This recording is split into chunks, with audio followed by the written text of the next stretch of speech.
The process was one of first getting leads. So lead generation had to be the first thing you would master. And that subject alone, I spent hour upon hour figuring out what exactly needed to be said, how did you say it, so that you could effectively get more qualified leads than most people, for that matter, who didn't know the proper technique. So lead generation is a key.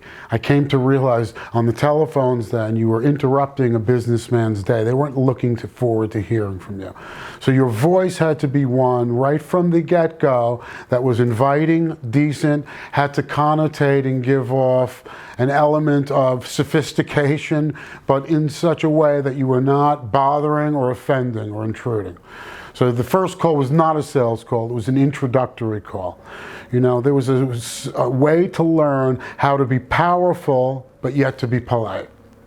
And so this carried over into the second and third calls when you were actually selling. I was lucky enough to have material written mostly by Lehman Brothers.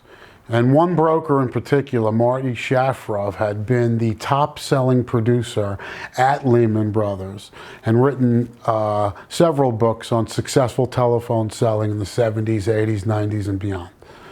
So these were my Bibles, but more than that, it was speaking to people, delving in definitely to the literature, and coming to recognize as I was doing it exactly what needed to be done.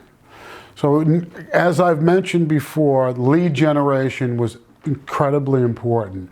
It taught you about the tone needed to be used, the language, the charisma. You almost had to develop a power, I believed, so that your voice alone could sell people on the phone. 99% of the people I sold, and I raised $50 million in a few short years, were people I'd never met.